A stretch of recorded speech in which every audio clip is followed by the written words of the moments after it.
وفرقانه الحميد.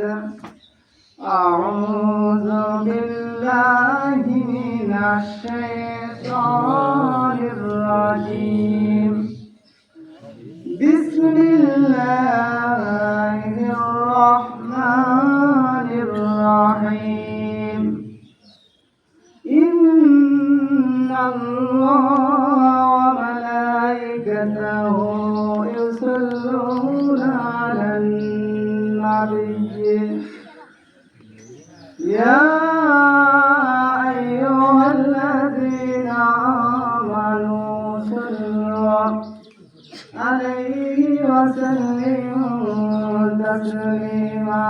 محمد رسول اللهم صل على سيدنا مولانا محمد وعلى آل سيدنا مولانا محمد.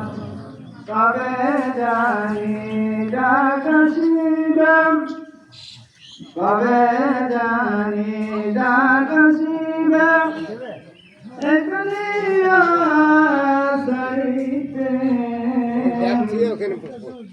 আপন পোশাক খুলে খুলে সেবাপন করাইতে আল্লাহুম্মা সাল্লি আলা সাইয়্যিদিনা মাওলানা মুহাম্মদ ওয়া আলা আলি সাইয়্যিদিনা মাওলানা।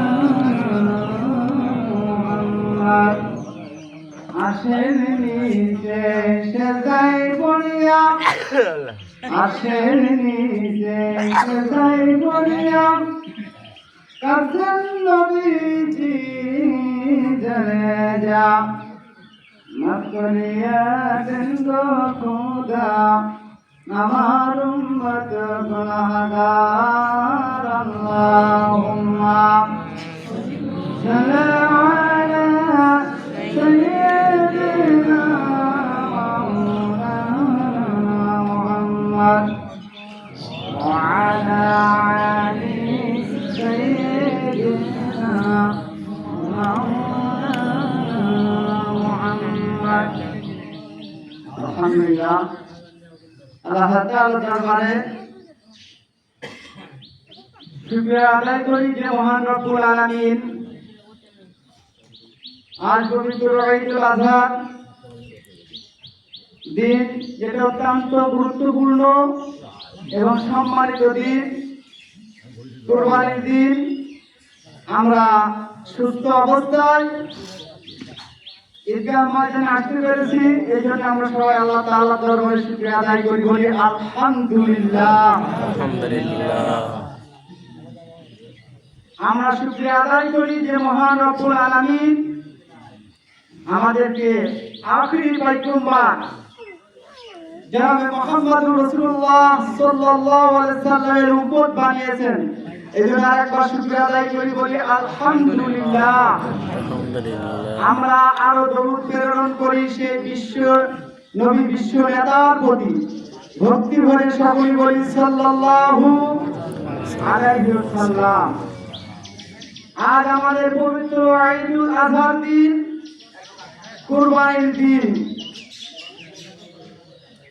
আমাদের আদি পিতা হযরত আদম আলাইহিস সালাতু ওয়াস সালাম থেকে এই পরীক্ষা শুরু। আমাদের আদি পিতা হযরত আদম আলাইহিস সালাম থেকে এই পরীক্ষা শুরু। আর আমরা এই আমাদের জাতির পিতা হযরত ইব্রাহিম আলাইহিস সালাতু ওয়াস সালামের সেই সুন্নাত আমরা আমল করব ইনশাআল্লাহ। প্রত্যেকটি নবীকে, প্রত্যেকটি পয়গম্বরকে আল্লাহ সুবহানাহু ওয়া তাআলা দুনিয়ার ভিতরে তাদেরকে কঠিন থেকে কঠিন পরীক্ষা করেছেন। আমরা হলাম আখিরি নবীর শ্রেষ্ঠ উম্মত, আমাদেরকে আল্লাহ তাআলা পরীক্ষা নেবেন, নেবেন কিনা? আল্লাহ তাআলা যাদেরকে সবচেয়ে দামি বানাতে চান তাদের সবচেয়ে কঠিন পরীক্ষার মাধ্যমে দামি বানাবেন ইনশাআল্লাহ। আমাদের মাঝে সেটা পরীক্ষা, সেটা হলো তাকওয়ার পরীক্ষা। আজকের পরীক্ষাটা হলো তাকওয়ার পরীক্ষা। আজকের আমলটা হলো কুরবানির আমল। আজকের ভালো কাজটা হলো কুরবানি করা। কেমন ভাবে পরীক্ষার ইতিহাস আপনারা শুনলেন, সম্মানিত ইমাম মহোদয়ের মুখ থেকে আপনারা শুনেছেন। আমি ইনশাআল্লাহ গুনাহগার সামান্য ধারণা দিয়ে ইনশাআল্লাহ সমাপ্তি করব। হযরতে ইব্রাহিম আলাইহিস সালামকে আল্লাহ তাআলা কঠিন পরীক্ষা করেছিলেন। তিনার ইতিহাস শুরু করলে ঘন্টাকে ঘন্টা, দিনকে দিন শেষ হয়ে যাবে, ইতিহাস বলে শেষ করা যাবে না। আলহামদুলিল্লাহ, হযরতে ইব্রাহিম আলাইহিস সালামকে আল্লাহ তাআলা পরীক্ষা করলেন। আল্লাহ তাআলা হযরত ইব্রাহিম আলাইহিস সালামকে আল্লাহ তাআলা স্বপ্ন দেখালেন। কি দেখালেন? কথা দিয়ে মনোযোগ দিতে হবে, না হলে কথা বন্ধ হয়ে যাবে। আজকে যে কথাগুলো বলবো শ্রবণ করতে হবে কোরআন এবং হাদিস থেকে, যেটা আমাদের জীবনের আমল করতে পারবো। একটা আমলের বিনিময়ে আল্লাহ তাআলা তাকে জান্নাত দিবে, বলেন সুবহানাল্লাহ। সুবহানাল্লাহ। আল্লাহ তাআলা হযরত ইব্রাহিম আলাইহিস সালামকে আল্লাহ তাআলা পরীক্ষা করবেন, ওনাকে স্বপ্ন দেখালেন। প্রথম দিন হযরত ইব্রাহিম আলাইহিস সালাম স্বপ্ন দেখলেন, হে ইব্রাহিম, তোমার সবচেয়ে প্রিয় বস্তু আমার রাস্তায় কুরবানি করো। কি স্বপ্ন দেখলেন? হযরত ইব্রাহিম আলাইহিস সালাম একটা সুন্দর স্বপ্ন দেখলেন, তোমার সবচেয়ে প্রিয় বস্তুটা আমার রাস্তায় কুরবানি করো। নবীদের স্বপ্ন হলো সত্য, বলেন সুবহানাল্লাহ। নবীদের স্বপ্ন সত্য স্বপ্ন, আল্লাহর পক্ষ থেকে আসে, বলেন ঠিক কি না? আল্লাহ তাআলা পক্ষ থেকে হযরত ইব্রাহিম আলাইহিস সালাম স্বপ্ন দেখলেন। প্রথম দিন স্বপ্ন দেখলেন, ইব্রাহিম, তোমার প্রিয় বস্তুটা আমার রাস্তায় কুরবানি করো। হযরত ইব্রাহিম আলাইহিস সালাম স্বপ্ন দেখার পরে তার প্রিয় জিনিস মনে করে কিছু উট আল্লাহর রাস্তায় কুরবানি করলেন। প্রথম দিন কি করলেন? কিছু উট কুরবানি করলেন আল্লাহর রাস্তায়। তারপরে দ্বিতীয় দিন হযরত ইব্রাহিম সাল্লাল্লাহু আলাইহি একই স্বপ্ন দেখলেন, ইব্রাহিম, তোমার প্রিয় বস্তুটা আমার রাস্তায় কুরবানি করো। তারপরে হযরত ইব্রাহিম আলাইহিস সালাম যে পরিমাণ উট কুরবানি করল, তার সারা দ্বিগুণ উট আল্লাহর রাস্তায় কুরবানি করলেন। তৃতীয় দিন একই স্বপ্ন দেখলেন, ইব্রাহিম দেখলেন আমার এই কুরবানি আল্লাহর দরবারে কুরবানি কবুল হচ্ছে না, আমার প্রিয় জিনিস কোনটা আমি একটু তালাশ করি। হযরত ইব্রাহিম আলাইহিস সালাম পরপর 3 দিন একই স্বপ্ন যখন দেখলেন, তখন তিনি একটু চিন্তা করলেন, আমার সবচেয়ে প্রিয় বস্তু দুনিয়ার ভিতরে কোনটা একটু তালাশ করি। এই মুহূর্তে হযরত ইব্রাহিম আলাইহিস সালাম একটু চিন্তা ফিকির করতে করতে দেখলেন আল্লাহ তাআলা স্মরণ এসেছে। আল্লাহ তাআলা আমার শেষ জীবনে আমি আল্লাহ তাআলার কাছে একটা সন্তান চেয়েছিলাম, একটা সন্তান দিয়েছি, আল্লাহ তাআলা দান করেছেন। এই সন্তান আমার পৃথিবীর বুকে সবচেয়ে প্রিয় বস্তু। সুবহানাল্লাহ। একটা মানুষের যদি শেষ জীবনে একটা সন্তান হয়, এই সন্তান কলিজার টুকরা সন্তান, ঠিক কিনা বলেন? তার প্রতি কত মহব্বত হয়। হযরত ইব্রাহিম আলাইহিস সালাম 86 বছরে একটা শেষ জীবনে একটা সন্তান আল্লাহ তাআলার কাছে চাইলেন, আল্লাহ তাআলা দান করলেন। তো চিন্তা ফিকির করলে এই সন্তানটা আমার পৃথিবীতে সবচেয়ে প্রিয় বস্তু। তারপর হযরত ইব্রাহিম আলাইহিস সালাম সংকল্প করলেন, এই সন্তান আল্লাহর রাস্তায় কুরবানি করব, আল্লাহর রাস্তায় কুরবানি করব।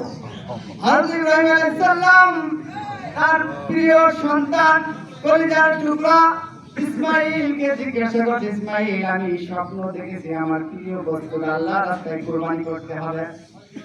কি করতে হবে? আল্লাহর রাস্তায় কুরবানি করতে হবে প্রিয় বস্তুটা। তখন ছেলে একবারই বলে উঠলেন, ছেলের কাছে যখন এই অভিমত জানাচ্ছে, ছেলের আর বুঝছে বাকি বাপটা বেটা কিছু নাই। অর্থাৎ বাপও যেমন পিতাও যেমন সন্তানও তেমন, বলেন সুবহানাল্লাহ। সুবহানাল্লাহ। সন্তান তখন বলে হচ্ছেন, এ আব্বা আমাকে আপনি ধৈর্যশীল বৃদ্ধি করে পাবেন, বলেন সুবহানাল্লাহ।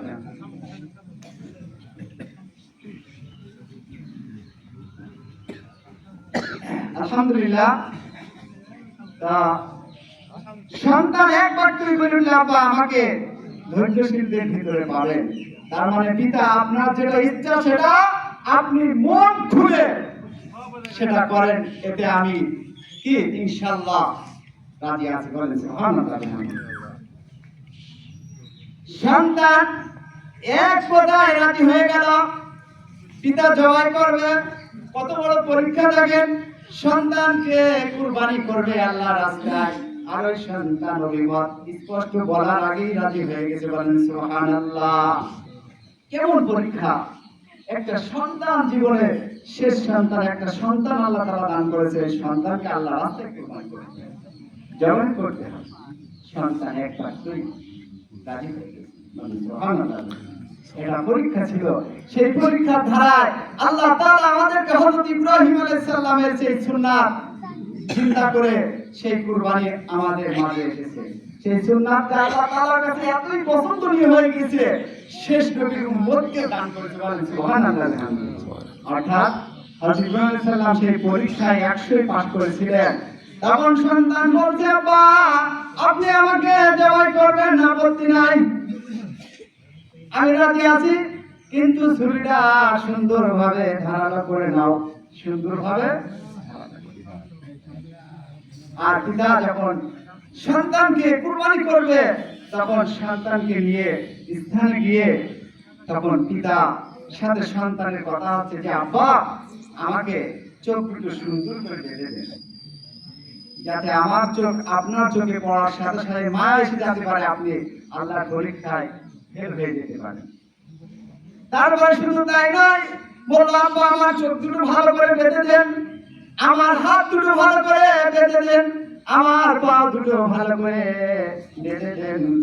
তারপরে বললাম আব্বা আমাকে সুন্দরভাবে শুয়ায়ে আপনার চোখ দুটো বেঁধে দেবেন। কারণ যখন সন্তানকে আল্লাহর রাস্তায় কুরবানি করবে, তখন সন্তানের প্রতি যদি পিতার দৃষ্টি পড়ে, তখন সন্তানের মহব্বত চলে আসে। এই মুহূর্তে হযরত ইব্রাহিম আলাইহিস সালাম নিজের চোখ দুটো বেঁধে নিয়ে উনি আল্লাহর হুকুম বিসমিল্লাহি আল্লাহু আকবার এই দোয়া পড়ে যখন ছুরি চালাতে লাগলো, হযরত ইসমাঈল আলাইহিস সালাম কলিজার টুকরা গলায় ইব্রাহিমের যত শক্তি আছে শক্তি দিয়ে বিসমিল্লাহি আল্লাহু আকবার বলে চালালেন। হযরত ইসমাঈল আলাইহিস সালামের একটা পশম কাটলো না, বলেন সুবহানাল্লাহ।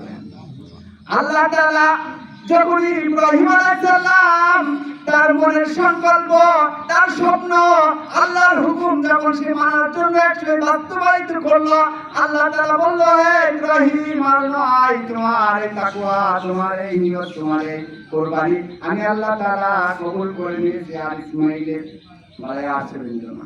আওয়াজ আসমান থেকে ফেরেশতার মাধ্যমে কানে চলে এসলো, হে ইব্রাহিম আর চলে চলে গেল, থামো, তোমার কুরবানি আল্লাহ তাআলা কুরবানি কবুল করেছে, বলেন সুবহানাল্লাহ। এটাই ছিল পরীক্ষা। মূলত আজকেও আমাদের তাকওয়ার পরীক্ষা নিবে। আমাদের সেই তাকওয়াটা কি? আল্লাহ তাআলা বলছেন ফাসল্লি লিরাব্বিকা ওয়ানহার। এই সূরা ফাসল আমাদের পরিচিত সূরা, ঠিক কি না? যেটা আমরা বলি কি কাল কাউসার, সূরা আল কাল কাউসার, ইন্না আতাইনা কাল কাউসার ফাসল্লি লিরাব্বিকা ওয়ানহার। সর্বপ্রথম আল্লাহ বলেন তোমরা কি আমার নামে, অর্থাৎ তোমরা নামাজ পড়ো এবং কুরবানি করুন। আগে নামাজ, তারপরে কুরবানি। তারপরে আল্লাহ তাআলা আবার বলছেন কুলিন্না সালাতি ওয়া নুসুকি ওয়া মাহইয়ায়া ওয়া মামাতি লিল্লাহি রাব্বিল আলামিন। বলুন আমার নামাজ, আমার কুরবানি, আমার জীবন, আমার মরণ কার জন্য হতে হবে? আল্লাহর জন্য। কুরবানি কার জন্য হতে হবে? নামাজ কার জন্য হতে হবে? জীবন কার জন্য? মৃত্যু কার জন্য? খালি সব একমাত্র আল্লাহর জন্য হতে হবে। ওটাই আল্লাহ তাআলা ওই তাকওয়াটা খোদা ভিড়টা ওটা মনের ওটা আল্লাহ তাআলা কবুল করবে। তাহলে তার মনের চাহিদাটা আগে আল্লাহর রাস্তায় কুরবানি করতে হবে। তারপরে যে পশু, দেখেন একটা পশু ক্রয় করতে হলে অনেক অর্থের প্রয়োজন আছে কি না? বর্তমান বাজারে 20,000 টাকার নিচে কোনো পশু ক্রয় হচ্ছে না। একটা কুরবানির সবচেয়ে ছোট একটা কুরবানি দিতে হলে একটা পশু ক্রয় করতে হলে তার দাম সর্বনিম্ন 20,000 টাকা। আর এর উপরে তো যে যত পারে। তো বলা হয় যে অর্থ যখন আমি আল্লাহর রাস্তায় কুরবানি করব, এই অর্থ যেন আল্লাহর রাস্তায় কবুল হয়, সেই তাকওয়ার সাথে আমাদেরকে কুরবানি করতে হবে। আমরা যদি তাকওয়ার সাথে কুরবানি করি, রাসূলের কাছে সাহাবায়ে কেরামরা জিজ্ঞাসা করি, ইয়া রাসূলুল্লাহ, ইয়া হাবিবাল্লাহ, কুরবানিটা কি? তখন বলল, কুরবানিটা হলো তোমাদের জাতির পিতা হযরত ইব্রাহিম আলাইহিস সালামের সুন্নাত। তারপরে আবার ইয়া রাসূলুল্লাহ, কুরবানি করলে আমরা কি ফায়দা পাবো? তখন রাসূল বললেন, তোমরা প্রত্যেকটা পশুর প্রত্যেকটা লোমের বিনিময় একটা করে নেকি পাবো। সুবহানাল্লাহ। সুবহানাল্লাহ। তাহলে যদি আমরা কুরবানি করি, পশুর গায়ে যত লোম থাকবে সেই পরিমাণ এক একটা লোমের বিনিময় একটা করে নেকি আমরা পাবো ইনশাআল্লাহ। শুধু তাই নয়, কুরবানি করলে কি হবে? রাসূল বললেন, তোমাদের এই কুরবানি কাল কিয়ামতের দিন জাহান্নামের প্রতিবন্ধক হবে। বলেন সুবহানাল্লাহ। অর্থাৎ জাহান্নামের ভিতরে আপনাকে যদি এই কুরবানি আল্লাহ তাআলা কবুল করে থাকেন, জাহান্নামের ঢাল হবে, অর্থাৎ আপনাকে জাহান্নামে দিতে দেবে না। এই সাক্ষ্য দিয়ে আপনাকে এই কুরবানির হাড় দিয়ে আপনাকে কাল কিয়ামতের দিন জান্নাতে নিয়ে যাবেন। সুবহানাল্লাহ। তাই কুরবানি যাদের উপরে ওয়াজিব, বাধ্যতামূলক, তাদেরকে কুরবানি আদায় করতে হবে। কাদের উপরে কুরবানি ওয়াজিব এটা তো জানা প্রয়োজন আছে কি না?